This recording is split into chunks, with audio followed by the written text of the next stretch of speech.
চতুর্থ অধ্যায় থেকে উমাইয়া বংশ, মুয়াবিয়া, আব্দুল মালিক এবং প্রথম ওয়ালিদের শাসনকাল আজকে আমরা দেখব, আলোচনা করব। শুরুতে দেখব হযরত মুয়াবিয়া, যিনি 661 খ্রিস্টাব্দ থেকে 680 খ্রিস্টাব্দ পর্যন্ত শাসন করেছিলেন, অর্থাৎ ইসলামী খেলাফতের শাসনে অধিষ্ঠিত ছিলেন। প্রথমে আমি তোমাদের সামনে মুয়াবিয়ার পরিচয় করে দিব। হযরত মুয়াবিয়া 606 খ্রিস্টাব্দে মক্কার কুরাইশ বংশে উমাইয়া গোত্রে জন্মগ্রহণ করেন, অর্থাৎ ইনিও ছিলেন কুরাইশ গোত্রেরই একজন লোক, কুরাইশ বংশের। তার পিতার নাম আবু সুফিয়ান। এই আবু সুফিয়ান ইসলাম প্রতিষ্ঠিত হওয়ার পূর্বে মহানবী সাল্লাল্লাহু আলাইহি সাল্লামের বিরুদ্ধে যুদ্ধ করেছিলেন। মাতার নাম ছিল হিন্দা। এই হিন্দা হচ্ছে সেই হিন্দা যে হামজা রাদিয়াল্লাহু আনহুর বক্ষ চিরে তার হৃৎপিণ্ড খেয়েছিলেন, তাজা কাঁচা খেয়েছিলেন। 630 খ্রিস্টাব্দে মক্কা বিজয়ের পর ইসলামের সেবায় হযরত মুয়াবিয়া নিজেকে উৎসর্গ করেন। তিনি মহানবী সাল্লাল্লাহু আলাইহি সাল্লামের সচিব বা পবিত্র কোরআনের লেখক ছিলেন, মুসলিম সাম্রাজ্যের প্রাদেশিক গভর্নর ছিলেন, সুদক্ষ মুসলিম সেনাপতিও ছিলেন এবং উমাইয়া বংশের প্রথম খলিফা, অর্থাৎ উমাইয়া বংশের প্রতিষ্ঠাতা ছিলেন এই হযরত মুয়াবিয়া। খোলাফায়ে রাশেদিনের শাসনের পর মুয়াবিয়া 661 খ্রিস্টাব্দে উমাইয়া বংশের শাসনের সূচনা করেন।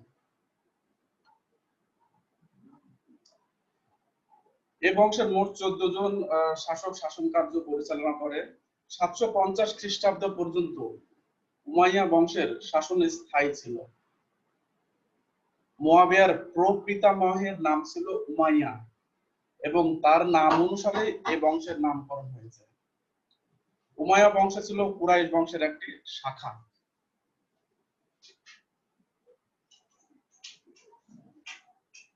এখন আমরা শুরুতে দেখব, তোমাদেরকে দেখানোর চেষ্টা করব উমাইয়া শাসনের বৈশিষ্ট্য। রাজতন্ত্রের সূচনা। ইসলামী প্রজাতন্ত্র প্রতিষ্ঠিত হওয়ার পর থেকে গণতন্ত্র চালু ছিল, কিন্তু প্রথম 4 খলিফা যখন রাজত্বকাল শেষ হয়, মুয়াবিয়া শাসন ক্ষমতা পান, তখন রাজতন্ত্রের সূচনা করেন। অর্থাৎ এরপরে বংশ পরম্পরায় রাজার ছেলে রাজা, তার ছেলে রাজা, তার ছেলে রাজা, এই ধারণার সূচনা করেছিলেন। ফলে এতদিনের যে গণতন্ত্র সেটা বিলুপ্ত হয়ে যায় এবং সেখানে রাজতন্ত্রের সূচনা হয়। বাইতুল মাল ব্যক্তিগত সম্পত্তিতে পরিণত। ইসলামী প্রজাতন্ত্রে যে বাইতুল মাল অর্থাৎ রাষ্ট্রীয় কোষাগার ছিল, সেটা এতদিন সাধারণ জনগণের সম্পত্তি ছিল এবং সাধারণ জনগণ সেখান থেকে অর্থ সাহায্য পেত এবং বিভিন্ন ধরনের সহযোগিতা প্রাপ্ত হতো। কিন্তু উমাইয়া শাসন প্রতিষ্ঠিত হওয়ার পর বাইতুল মাল আর রাষ্ট্রীয় সম্পত্তি থাকলো না, সেটা ব্যক্তিগত সম্পত্তিতে পরিণত হলো এবং মুয়াবিয়া যে শাসক, তারা নিজেদের স্বার্থেই এবং সুবিধার্থে শুধু বাইতুল মালের অর্থ ব্যয় করত। মজলিসুস শুরার বিলোপ। হযরত মুহাম্মদ সাল্লাল্লাহু আলাইহি সাল্লাম ইসলামী রাষ্ট্র প্রতিষ্ঠা করার পরে মজলিসুস শুরা স্থাপন করেছিলেন। এই মজলিসুস শুরা হচ্ছে একটা পরামর্শ সভা, যেখানে গণ্যমান্য ব্যক্তি এবং জ্ঞানী গুণীরা বসতেন, তারা বিভিন্ন বিষয়ে পরামর্শ প্রদান করতেন। কিন্তু উমাইয়া শাসন প্রতিষ্ঠিত হওয়ার ফলে এই মজলিসুস শুরা বিলোপ করা হয় এবং একচ্ছত্র আধিপত্য উমাইয়ারা স্থাপন করে। গোত্রীয় দলাদলির পুনরুজ্জীবন। হযরত মুহাম্মদ সাল্লাল্লাহু আলাইহি সাল্লাম যখন ইসলামী রাষ্ট্র প্রতিষ্ঠা করেছিলেন, তারপরে গোত্রীয় বা সম্প্রদায়ের মধ্যে যে হানাহানি বা দলাদলি, এই ধরনের বিষয়গুলো পুরোপুরি বন্ধ হয়ে গেছিল। সকলে একই কাতারে এসে দাঁড়িয়েছিল। কিন্তু উমাইয়া শাসন যখন প্রতিষ্ঠিত হলো, তখন আবার নতুন করে এই গোত্রীয় দলাদলি শুরু হয়। হিমারীয়, মুদারীয়, অন্যদিকে খারিজি, এই সব গোত্র আবার মাথা চাড়া দিয়ে ওঠে এবং বিভিন্ন অঞ্চলে তারা বিশৃঙ্খলা সৃষ্টি করে। মদিনার প্রাধান্য বিলুপ্ত। প্রথম 4 খলিফা এবং মহানবী সাল্লাল্লাহু আলাইহি সাল্লামের সময় মদিনা ছিল প্রধান কেন্দ্র এবং এখান থেকে শাসন কার্য বা সবকিছু পরিচালিত হতো। কিন্তু উমাইয়ারা যখন শাসন ক্ষমতা পায় তখন মদিনাকে ছেড়ে তারা দামেস্কে সরি দামেস্কে রাজধানী স্থাপন করে। ফলে মদিনা এতদিন ধরে যে প্রাধান্য পেয়েছিল, মদিনা যে রাজধানীর মর্যাদা পেয়েছিল এবং বিভিন্নভাবে মর্যাদা সম্পন্ন নগরী ছিল, সেটা বিলুপ্ত হয় এবং নতুন করে দামেস্ক সেই স্থান দখল করে। আড়ম্বরপূর্ণ জীবন। ইসলামের 4 খলিফা এবং মহানবী সাল্লাল্লাহু আলাইহি ওয়াসাল্লাম অনাড়ম্বর জীবন যাপন করতেন, অর্থাৎ বিলাসিতা বা কোনো ধরনের ভোগ বা অপব্যয় করতেন না। কিন্তু উমাইয়া শাসনে যারা প্রতিষ্ঠিত হওয়ার পর যে সকল খলিফা বা শাসক এসেছিলেন, তারা আড়ম্বরপূর্ণ অর্থাৎ বিলাসপূর্ণ জীবনযাপন করতেন এবং নির্বিচারে অপব্যয় করতেন। এর ফলে রাজকোষ শূন্য হয়ে যেত। অন-ইসলামিক কার্যকলাপ অনুপ্রবেশ। ইসলামী রাষ্ট্র প্রতিষ্ঠিত হওয়ার পর সকল ধরনের ইসলাম বিরোধী কার্যকলাপ বন্ধ হয়ে গিয়েছিল। প্রথম 4 খলিফার শাসনকাল পর্যন্ত সেটা কার্যকর ছিল, কিন্তু যখনই উমাইয়ারা শাসন ক্ষমতা পায় তখন আবার পূর্বের অন ইসলামিক কার্যকলাপ ফিরে আসে এবং তারা মদ্যপান, ব্যভিচার, জুয়া, নৃত্য, বিভিন্ন অন ইসলামিক কার্যক্রমের সাথে যুক্ত হয়। এর ফলে এতদিনের যে ইসলামিক ভাবধারা সেটাতে কিছুটা হলেও ভাটা পড়ে। এবারে দেখব মুয়াবিয়ার খিলাফত লাভ এবং রাজধানী স্থানান্তর। আমরা পূর্বেই জেনেছি যে মুয়াবিয়া দুমার মীমাংসায় সততা করে, প্রবঞ্চনা করে হযরত আলী রাদিয়াল্লাহু আনহুর কাছ থেকে ক্ষমতা লাভ করেন। আসলে তার ক্ষমতা লাভটা ছিল অবৈধ পন্থায় এবং বিশ্বাসঘাতকতা করে। এ সময় মুসলিম সাম্রাজ্যের রাজধানী ছিল কুফায়, যেখানে হযরত আলীপন্থী মুসলমানের সংখ্যা বেশি। ফলে মুয়াবিয়া ক্ষমতায় আসার পরে চিন্তা করলেন যে যদি কুফায় রাজধানী থাকে তাহলে তাকে বিভিন্ন সমস্যায় পড়তে হবে, কারণ আলীর পন্থীর লোকজন যেহেতু বেশি আছে, তাকে বিভিন্ন সমস্যা ফেস করতে হবে। এজন্য তিনি শুরুতেই রাজধানী দামেস্কে স্থানান্তর করেন। দামেস্ক, কারণ পূর্বে মুয়াবিয়া সিরিয়া শাসনকর্তা ছিলেন এবং এখানে তাকে সমর্থনকারীর সংখ্যা বেশি ছিল। তাই এই সমর্থনকারীর বেনিফিট বা সুবিধা লাভের জন্য তিনি সিরিয়াতে অর্থাৎ দামেস্কের রাজধানী স্থানান্তর করেছিলেন। মুয়াবিয়ার উত্তরাধিকার মনোনয়ন ও ইন্তেকাল।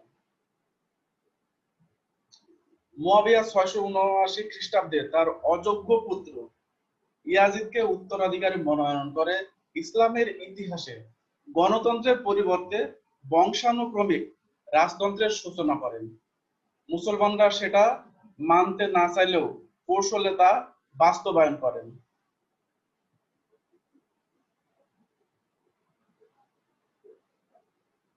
680 খ্রিস্টাব্দের 7 এপ্রিল 75 বছর বয়সে ইন্তেকাল করেন। তিনি 23 বছর প্রাদেশিক শাসনকর্তা এবং প্রায় 20 বছর মুসলিম জাহানের খলিফার দায়িত্ব পালন করেন। এবার দেখব আমরা তোমাদের সামনে উপস্থাপন করব মুয়াবিয়ার শাসন সংস্কার। প্রদেশের সচিবালয় স্থাপন। মুয়াবিয়া প্রত্যেকটা প্রদেশে একটি করে সচিবালয় স্থাপন করেছিলেন। এর আগে এ ধরনের সচিবালয় ছিল না। এই সচিবালয় হতে যাবতীয় নির্দেশনা বা আইন কানুন গুলো প্রচার করা হতো এবং এই সচিবালয় ছিল রাজস্ব আরোহণ এবং অন্যান্য গুরুত্বপূর্ণ কাজকর্ম সম্পাদন করার কেন্দ্র। ডাক বিভাগ প্রতিষ্ঠা। মুয়াবিয়া রাজ্যের বিভিন্ন অঞ্চলের জনগণের খোঁজ খবর নেওয়ার জন্য এবং এক রাজ্য থেকে অন্য রাজ্যে দ্রুত তথ্য আদান প্রদান করার জন্য ডাক বিভাগ প্রতিষ্ঠা করেন। এই ডাক বিভাগের সাথে তিনি ঘোড়া এবং উট বাহন হিসেবে যুক্ত করেছিলেন। প্রতি 12 মাইল পর পর তিনি একটি করে ডাকঘর স্থাপন করেছিলেন। এর ফলে ডাক বিভাগের মাধ্যমে দ্রুত এক অঞ্চল থেকে অন্য অঞ্চলের খবর পাওয়া যেত। রেজিস্ট্রি বিভাগ চালু। খলিফার কাছ থেকে কোনো পত্র বা কোনো যদি তথ্য কোথাও যায় তাহলে সেটা রেজিস্ট্রি বিভাগের মাধ্যমে সিলমোহর লাগিয়ে যেতে হতো। কারণ এর মাধ্যমে কোনো ধরনের আহ, দুর্নীতির সুযোগ ছিল না। এজন্য যে কেউ এই খলিফার নাম ভাঙিয়ে বা মিথ্যা কোনো প্রচার করে বা মিথ্যা কোনো চিঠি ইস্যু করতে পারতো না। এই রেজিস্ট্রি বিভাগে গেলে সেখানে সিলমোহর লাগিয়ে সেটা তারপর নির্দিষ্ট গন্তব্যে চলে যেত। আবার কোথা থেকে কোনো যদি চিঠি বা কোনো তথ্য বা কোনো সংবাদ আসতো, তাহলে সর্বপ্রথমে রেজিস্ট্রি বিভাগে আসতো এবং সেখান থেকে আহ খলিফার কাছে সেটা যথাযথ প্রক্রিয়ার মাধ্যমে পৌঁছানো হতো। রাজস্ব সংস্কার। হযরত মুয়াবিয়া রাজস্ব সংস্কারের জন্য গুরুত্বপূর্ণ পদক্ষেপ গ্রহণ করেছিলেন। তিনি আহ, বিভিন্ন ধরনের কর চালু করেছিলেন। এর মধ্যে যারা নব্য ইসলাম গ্রহণ করেছে তাদের কাছ থেকেও তিনি কর আদায় করেন। অর্থাৎ তারা ধর্ম গ্রহণের আগে যে ধরনের কর দিত ইসলাম ধর্ম গ্রহণের পূর্বে, এখনো সেই ধরনের কর দিতে হচ্ছে। এছাড়া তিনি জিজিয়া কর, তারপরে খারাজ, ভূমিকর, বিভিন্ন ধরনের কর প্রথা সংস্কার করেন এবং জমি যাতে অনাবাদি পড়ে না থাকে, অর্থাৎ পতিত জমির উপরও তিনি কর নির্ধারণ করেছিলেন। নৌবাহিনী প্রতিষ্ঠা। হযরত মুয়াবিয়া সর্বপ্রথম নৌবাহিনী প্রতিষ্ঠা করেন, কারণ তার শাসনামলে সাম্রাজ্য পশ্চিমে আটলান্টিক থেকে পূর্বে সিন্ধু পর্যন্ত বিস্তৃত ছিল। আর এই বিশাল অঞ্চল পরিচালনার জন্য নৌবাহিনীরও প্রয়োজন ছিল। তার সময় প্রায় 500 নৌবাহিনীর জাহাজ ছিল এবং এই নৌবাহিনীর মাধ্যমে তিনি সমুদ্রের বেষ্টিত যে রাষ্ট্রগুলো বা অঞ্চলগুলো সেগুলো আহ, দেখভাল করতেন এবং সেগুলো নিজের অধিকারে রাখতেন। এবারে আমরা দেখব উমাইয়া বংশের প্রতিষ্ঠাতা হিসেবে হযরত মুয়াবিয়ার কৃতিত্ব। হযরত মুয়াবিয়া কিভাবে রাজনীতিতে পদার্পণ করেন সেটা আমরা জানি। দুমার মীমাংসায় তিনি ছলনার আশ্রয় নিয়ে আমর আমর আসের সমন্বয়ে ক্ষমতা পেয়েছিলেন, যদিও সেটা ছিল সততা বা প্রবঞ্চনা। কিন্তু তারপরেও তার দূরদর্শিতার কারণে বা এই যে এক ধরনের রাজনৈতিক প্রজ্ঞা, সেটার কারণে তিনি একটা বংশের প্রতিষ্ঠা করতে পেরেছিলেন এবং নিজের ক্ষমতায় অধিষ্ঠিত হতে পেরেছিলেন। সিরিয়ার শক্তিশালী অবস্থান তৈরি। উমাইয়ারা ক্ষমতায় আসার আগে, অর্থাৎ মুয়াবিয়া শাসন ক্ষমতা পাওয়ার আগে, ইসলামী সাম্রাজ্যের শক্তির কেন্দ্রবিন্দু ছিল মদিনা। কিন্তু যখনই মুয়াবিয়া ক্ষমতা পান, তখন সিরিয়ায় দামেস্কে রাজধানী স্থাপন করেন এবং দামেস্ককে কেন্দ্র করেই যাবতীয় কিছু গড়ে ওঠে এবং সেটা রাজধানীর মর্যাদা পায়। ফলে সিরিয়া একটি শক্তিশালী অবস্থান তৈরি হয়। হযরত আলীর সাথে মতবিরোধ। দুমার মীমাংসার পূর্ব থেকে হযরত আলীর সাথে মুয়াবিয়ার মতবিরোধ চলছিল, কিন্তু দুমার মীমাংসার পরে সেখানে আলীকে প্রবঞ্চিত করে যখন মুয়াবিয়া ক্ষমতা পান, তখন আলী এবং মুয়াবিয়ার মধ্যে বিরোধটা আরো প্রকাশ্যে আসে। ফলে এই বিরোধ পরবর্তীতে দীর্ঘদিন ধরে চলতে থাকে, আর এই বিরোধগুলো যথেষ্ট শক্তভাবেই মুয়াবিয়া প্রতিহত করেছিলেন। ইসলামী সাম্রাজ্যের নেতৃত্ব গ্রহণের উদ্যোগ। ইসলামী সাম্রাজ্য প্রতিষ্ঠার জন্য এবং এর নেতা হওয়ার জন্য এবং এটাকে শক্তিশালী করার জন্য যথেষ্ট উদ্যোগ গ্রহণ করেছিলেন মুয়াবিয়া। এর ফলে তার সাম্রাজ্য বিস্তৃত হয়েছিল এবং আহ, ক্ষুদ্র একটা অঞ্চল থেকে সেটা বিশাল অঞ্চলে পরিণত হয়েছিল এবং ইসলাম বিস্তৃত আকারে বিস্তার লাভ করেছিল। উমাইয়া রাজবংশ প্রতিষ্ঠা। একজন ব্যক্তির একটি রাজবংশ প্রতিষ্ঠা, এটা সবচেয়ে বড় কৃতিত্ব এবং মুয়াবিয়া সেই কৃতিত্বেরই অধিকারী ছিলেন। যে উমাইয়া বংশের কোনো চিহ্ন ছিল না বা কেউ ভাবতে পারতো না, সেই উমাইয়া বংশ একসময় ক্ষমতায় অধিষ্ঠিত হয় এবং প্রায় 90 বছর ধরে তারা ক্ষমতায় ছিল। এবার আমরা দেখব শাসক হিসেবে মুয়াবিয়ার কৃতিত্ব। প্রথমে দেখব রাজ্য সম্প্রসারণ। মুয়াবিয়া আফগানিস্তান, পারস্য, আফ্রিকার বিভিন্ন অঞ্চল এবং তুরস্কের কনস্টান্টিনোপল, যেটা বর্তমানে ইস্তাম্বুল নামে পরিচিত, এই অঞ্চলগুলো জয় করেছিলেন তার শাসনামলে। অর্থাৎ তিনি যে 20 বছর খলিফা পদে ছিলেন, এই 20 বছরের মধ্যে তিনি এই অঞ্চলগুলো দখল করতে সক্ষম হয়েছিলেন। সাম্রাজ্যের শৃঙ্খলা প্রতিষ্ঠা। এতদিন সাম্রাজ্যে যে বিশৃঙ্খল পরিবেশ ছিল এবং হানাহানি, মারামারি, বিদ্রোহ, বিভিন্ন ধরনের অরাজকতা লেগেই থাকতো, সেগুলো তিনি কঠোর হাতে দমন করেন এবং সাম্রাজ্যের শৃঙ্খলা প্রতিষ্ঠা করতে সক্ষম হন। দক্ষ শাসক। মুয়াবিয়া একজন অত্যন্ত দক্ষ শাসক ছিলেন। তিনি দক্ষ হাতে সকল ধরনের বিশৃঙ্খলা দূর করে উমাইয়া শাসনকে একটা দৃঢ় ভিত্তির উপর স্থাপন করতে সক্ষম হয়েছিলেন। পরবর্তীতে তার এই ভিত্তির উপর প্রতিষ্ঠা করে অন্যান্য শাসকরা এই উমাইয়া বংশকে আরো বহুদিন টিকিয়ে রেখেছিল। কৌশলী কূটনীতিবিদ। উমাইয়া আসলে একজন কৌশলী কূটনীতিবিদ ছিলেন, কারণ কৌশলের মাধ্যমে তিনি ক্ষমতা হাতে নিয়েছিলেন। অন্যদিকে যে তার বিরুদ্ধে বিদ্রোহ করতো অথবা শক্তিশালী ছিল, যে তার প্রতিদ্বন্দ্বী হতে পারে, এ ধরনের ব্যক্তিদের তিনি কৌশলে পরাস্ত করতেন এবং তাদেরকে সরিয়ে দিয়ে ক্ষমতা নিষ্কণ্টক করতেন। রাজধানী স্থানান্তর।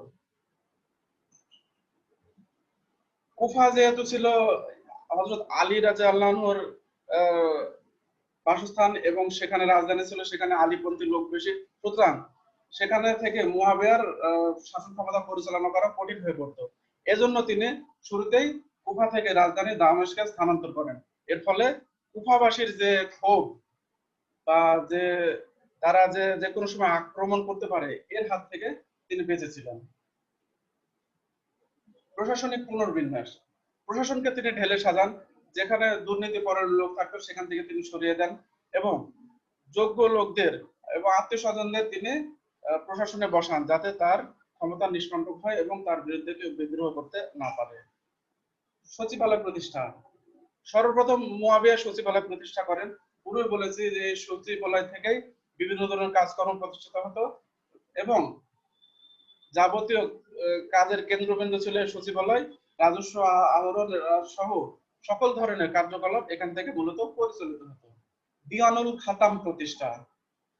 দিওয়ানুল খাতাম হচ্ছে রেজিস্ট্রি বিভাগ, যেটা আগে বলেছি যে রেজিস্ট্রি বিভাগে খলিফার সিল লাগিয়ে পত্র বা অন্যান্য সংবাদ প্রেরণ করা হতো। আবার বাইরে থেকে কোনো সংবাদ বা পত্র আসলে সেটা এই রেজিস্ট্রি বিভাগের অনুমোদন হওয়ার পর তারপরে সেটা খলিফার কাছে যেত। রাজস্ব সংস্কার। রাজস্ব সংস্কার তার শাসনামলের গুরুত্বপূর্ণ কাজ। তিনি বিভিন্ন ধরনের কর স্থাপন করেন এবং এর মাধ্যমে রাজস্ব ব্যবস্থায় ব্যাপক পরিবর্তন আনেন। সেই সাথে কোষাগার পরিপূর্ণ রাখার ব্যবস্থা করেছিলেন।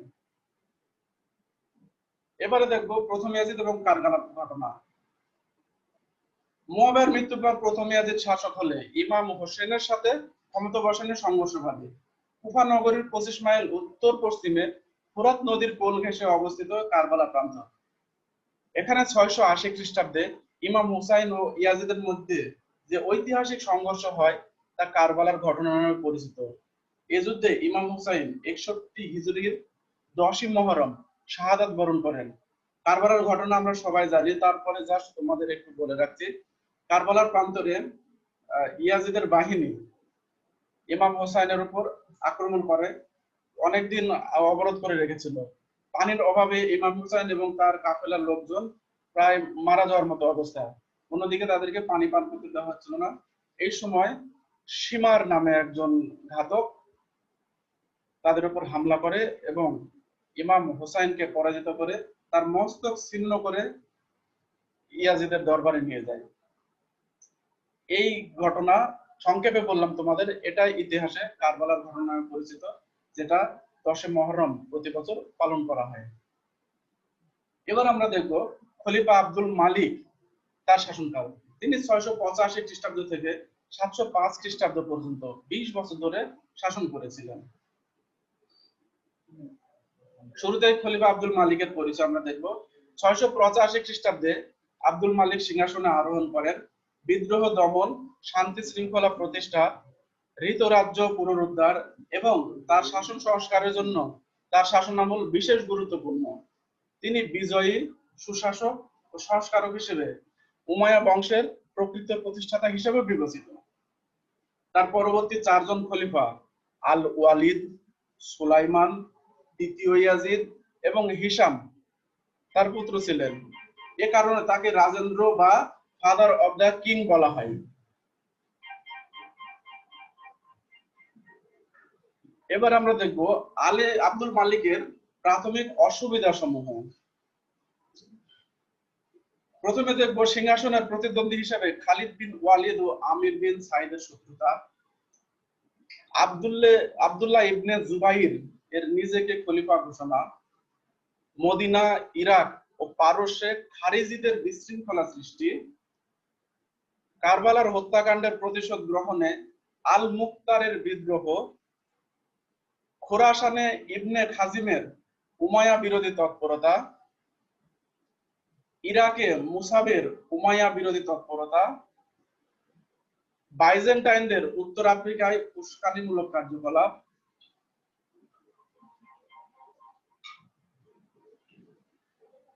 আব্দুল মালিকের শাসন সংস্কার। প্রথমে দেখব সরকারি কাজে আরবি ভাষা প্রচলন। আব্দুল মালিকের সবচেয়ে গুরুত্বপূর্ণ কাজ হচ্ছে বা সংস্কার হচ্ছে আরবি ভাষা প্রচলন। এর আগে সর্বত্র বিভিন্ন প্রদেশগুলোতে স্থানীয় ভাষা প্রচলন ছিল এবং স্থানীয় ভাষায় কাজকর্ম পরিচালিত হতো, কিন্তু সরকারি কাজে সর্বত্র আরবি ভাষার প্রচলন করেন আব্দুল মালিক। আরবি হরফের উন্নতি। আব্দুল মালিক সর্বপ্রথম আরবি হরফের উন্নতি করেন। এর আগে আরবি হরফ যেগুলো ছিল সেগুলোতে নোক্তা এবং হরকত ছিল না, যে কারণে উচ্চারণ অনেক সময় মুশকিল হয়ে যেত এবং এক একজনে এক এক রকম ভাবে উচ্চারণ করত। কিন্তু হাজ্জাজ বিন ইউসুফের সহায়তায় আব্দুল মালিক সর্বপ্রথম আরবি হরফে নোক্তা এবং হরকত সংযোজন করেন। এর ফলে আরবি হরফের উচ্চারণ অনেক সহজ হয়। আরবি মুদ্রার প্রচলন।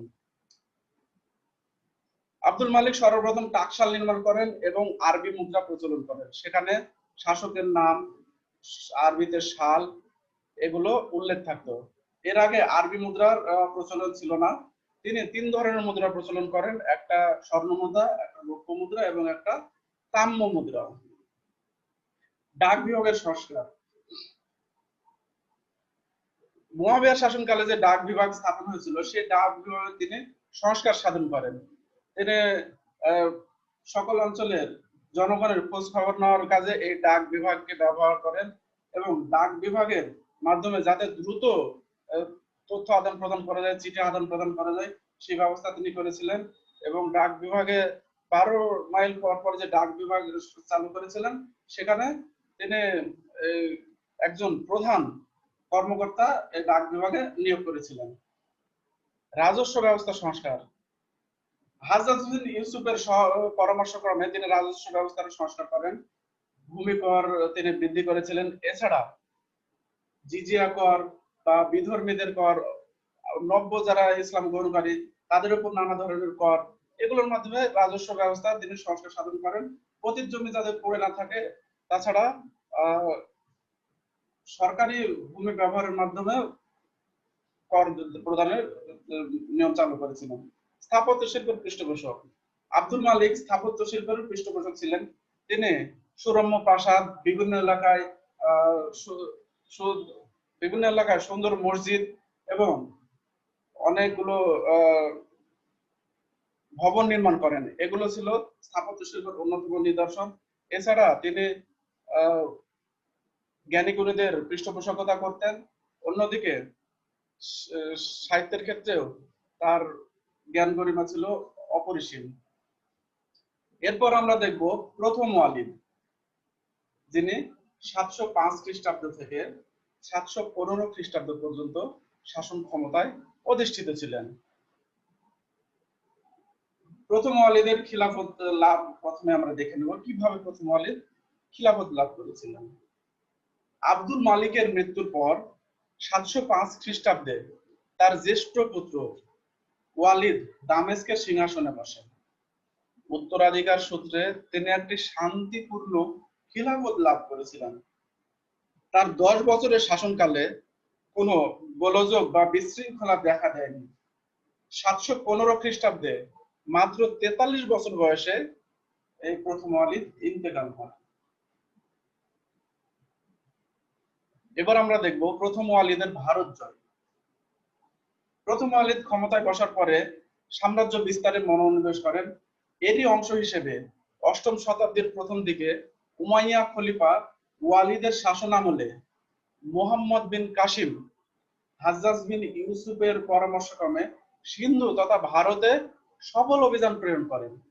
মুসলমানদের ভারতবর্ষ অভিযানের বেশ কিছু প্রত্যক্ষ ও পরোক্ষ কারণ ছিল। প্রথমে দেখবো এই কারণগুলোর মধ্যে একটা ছিল রাজ্য জয় নীতি। প্রথম ওয়ালিদ তার রাজ্যকে বিশাল সাম্রাজ্যে পরিণত করতে চেয়েছিলেন। পশ্চিমে আটলান্টিক এবং পূর্বে সিন্ধু পর্যন্ত তার নজর ছিল। আর এই সিন্ধু বা ভারতবর্ষ জয় লাভের জন্য তিনি মোহাম্মদ বিন কাসিমকে প্রেরণ করেছিলেন। এরপর আমরা দেখব ভারতের ঐশ্বর্য। প্রাচীন কাল থেকেই বিভিন্ন ঐতিহাসিকের লেখনীতে জানা যায় যে ভারত ধন সম্পদে পরিপূর্ণ এক দুর্যোগ, অর্থাৎ ভারতের ঐশ্বর্য পৃথিবীর সর্বশ্রেষ্ঠ। এই ঐশ্বর্যের টানে বিভিন্ন সময় পৃথিবীর বিভিন্ন শাসক আকৃষ্ট হয়েছে এবং তারা ভারত জয় করার পরিকল্পনা করেছেন। বিদ্রোহীদের আশ্রয় দান। প্রথম ওয়ালিদের সময় কিছু অঞ্চলে মধ্যপ্রাচ্যের অর্থাৎ ইরাক, সিরিয়া এই অঞ্চলের কিছু বিদ্রোহী পালিয়ে ভারতে আশ্রয় নেয়। এদেরকে শায়েস্তা করার জন্য এবং ভারত কেন তাদের আশ্রয় দিয়েছে সেজন্য প্রথম ওয়ালিদ ভারত জয় করার অঙ্গীকার করেন এবং মোহাম্মদ বিন কাসিমকে প্রেরণ করেন। সিন্ধু জলদস্যু কর্তৃক জাহাজ লুণ্ঠন। মনে করা হয় সিংহলের রাজা ইসলাম ধর্ম গ্রহণ করেছিলেন এবং তিনি 8টি জাহাজ ভর্তি মূল্যবান উপঢৌকন খলিফা প্রথম ওয়ালিদকে প্রেরণ করেন। এই জাহাজ সিন্ধুর দেবল বন্দরে জলদস্যু কর্তৃক লুণ্ঠিত হয়। প্রথম ওয়ালিদ সিন্ধুর রাজা দাহিরকে এই ক্ষতিপূরণ দিতে পত্র পাঠান, কিন্তু দাহির ক্ষতিপূরণ দিতে অস্বীকার করলে প্রথম ওয়ালিদ এই দাহিরকে শাস্তি দেওয়ার জন্য মোহাম্মদ বিন কাসিমকে প্রেরণ করেছিলেন। এবারে আমরা দেখব সিন্ধুতে মুসলিম শাসন কিভাবে প্রতিষ্ঠিত হলো। 710 খ্রিস্টাব্দে মোহাম্মদ বিন কাসিম সিন্ধুর রাজা দাহিরের বিরুদ্ধে যাত্রা করেন। 711 খ্রিস্টাব্দে দেবলের শাসনকর্তা দাহিরের ভাতুষ পুত্রকে পরাজিত করেন। এরপর মোহাম্মদ বিন কাসিম সিন্ধু নদ পার হয়ে রাওয়ার অঞ্চলে পৌঁছান। সেখানে রাজা দাহিরের বিশাল বাহিনীর সাথে যুদ্ধ হয়। যুদ্ধে দাহির পরাজিত এবং নিহত হন। এরপর দাহিরের স্ত্রী রানীবাই মোহাম্মদ বিন কাসিমকে বাধা দেওয়ার চেষ্টা করেন, কিন্তু সেখানে তিনি ব্যর্থ হলে অগ্নিকুণ্ডে ঝাঁপ দিয়ে আত্মাহুতি দেন। 713 খ্রিস্টাব্দে মোহাম্মদ বিন কাসিম পাঞ্জাব এবং পার্শ্ববর্তী এলাকাসমূহ দখল করেন। এভাবেই সিন্ধুতে মুসলিম শাসনের সূত্রপাত হয়। এখন আমরা দেখব মোহাম্মদ বিন কাসিম, যিনি প্রথম ভারতবর্ষে ইসলাম প্রচার করেছিলেন এবং সেখানে মুসলমান শাসন প্রতিষ্ঠা করেছিলেন, তিনি কিভাবে মারা গেলেন। মোহাম্মদ বিন কাসিমের মৃত্যু নিয়ে ঐতিহাসিকদের মধ্যেও মতভেদ আছে। ঐতিহাসিক ইবনে হামিদের মতে সিন্ধু জয়ের পর মোহাম্মদ বিন কাসিম দাহিরের 2 রূপবতী কন্যাকে উপহার হিসেবে খলিফা আল ওয়ালিদের নিকট প্রেরণ করেছিলেন, কিন্তু দাহিরের 2 কন্যা খলিফার কাছে অভিযোগ করেন যে সেনাপতি মোহাম্মদ বিন কাসিম তাদের শ্লীলতা হানি করেছে। ফলে খলিফা মোহাম্মদ বিন কাসিমের উপর চরম ক্ষিপ্ত হন এবং তাকে লবণ মেশানো চামড়ার ব্যাগে করে রাজধানীতে প্রেরণের নির্দেশ দেন। এভাবে পাঠানোর ফলে রাজধানীতে পৌঁছানোর পূর্বেই মোহাম্মদ বিন কাসিমের মৃত্যু হয়। অন্যদিকে ঐতিহাসিক ইবনে খালদুন এবং আধুনিক গবেষকদের মতে ইতোমধ্যে যেহেতু খলিফা আল ওয়ালিদের মৃত্যু হয়েছিল এবং নতুন খলিফা হয়েছিলেন সুলাইমান, সুতরাং সুলাইমান মোহাম্মদ বিন কাসিমের কাছে সিন্ধু জয় সংক্রান্ত যাবতীয় হিসাব চান। মোহাম্মদ বিন কাসিম হিসাব দিতে গড়িমসি করেন, ফলে খলিফা তাকে বন্দী করেন। 715 খ্রিস্টাব্দে কারাগারে মুহাম্মদ বিন কাসিমের মৃত্যু হয়।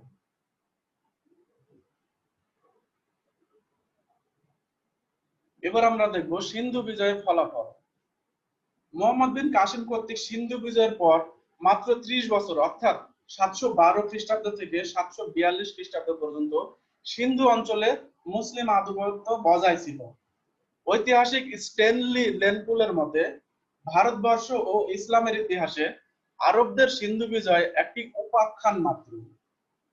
কয়েকটি ক্ষেত্রে এই বিজয় ছিল খুবই গুরুত্বপূর্ণ, যেমন ধর্মীয় ক্ষেত্রে মুহাম্মদ বিন কাসিমের সিন্ধু বিজয়ের ফলে তার সাথে যে ধর্ম প্রচারকরা অর্থাৎ আল আলেম আউলিয়া এরা পীর দরবেশ এসেছিলেন, তারা এখানে ইসলাম ধর্ম প্রচারের সুযোগ পেয়েছিলেন, ফলে এই অঞ্চলে ইসলাম ধর্মের সূচনা হয়।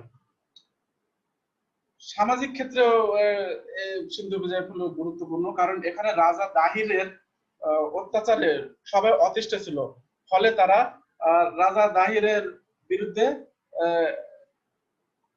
খেপে ওঠে এবং মুহাম্মদ বিন কাসিম যখন এখানে মুসলিম শাসন প্রতিষ্ঠা করেন তখন সামাজিক একটা সমতা আসে এবং এতদিন তারা যে অত্যাচার নির্যাতনের শিকারের জন্য সেখান থেকে রেহাই পায়, সমাজে একটা শান্তি শৃঙ্খলা ফিরে আসে।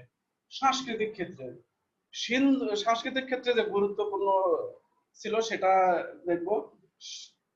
দুই অঞ্চলের মিলনের ফলে অর্থাৎ মুসলিম এবং এখানকার হিন্দুদের মিলনের ফলে একটা নতুন সংস্কৃতির সৃষ্টি হয়। অনেক হিন্দু সংস্কৃতি আরবে চলে যায় এবং আরব থেকে মুসলিম সংস্কৃতির এখানে চলে আসে, ফলে একটা মিশ্র সংস্কৃতির সৃষ্টি হয় এবং যেটা নতুন একটা ধারার সৃষ্টি করেছিল। এবার আমরা দেখব প্রথম ওয়ালিদের স্পেন জয়। স্পেনে খ্রিস্ট ধর্ম ছাড়া অন্য ধর্মের লোকদের সাথে দুর্ব্যবহার করা হতো। তাছাড়া সাধারণ শ্রেণীর জনগণের উপর অত্যাচার করা হতো, ফলে তারা সেনাপতি মুসাকে অর্থাৎ প্রথম ওয়ালিদের আরেকজন সেনাপতি ছিলেন মুসা, তাকে স্পেন বিজয়ে অনুপ্রাণিত করেন স্পেনবাসীরা। 711 খ্রিস্টাব্দে মুসা ইবনে নুসাইর খলিফা ওয়ালিদের সম্মতিক্রমে সেনাপতি তারিক ইবনে জিয়াদকে স্পেন অভিযানে প্রেরণ করেন। যুদ্ধে রাজা রডারিক পরাজিত হন এবং পালিয়ে যাওয়ার সময় নদীতে ডুবে মারা যান। স্পেন বিজয়ের ফলাফল আমরা দেখব। স্পেন বিজয়ের ফলাফল ছিল সুদূর প্রসারী, যেমন ইউরোপ বিজয়ের সূচনা। স্পেন জয়ের মাধ্যমে উমাইয়াদের ইউরোপ জয়ের সূচনা হয়েছিল। এর আগে তারা ইউরোপে প্রবেশ করেনি, স্পেনে সর্বপ্রথম প্রবেশ করে এবং সেটা দখল করে, পরবর্তীতে ইউরোপের অন্যান্য অঞ্চলও দখল করার সুবিধা হয়েছিল। সামাজিক সাম্য প্রতিষ্ঠা।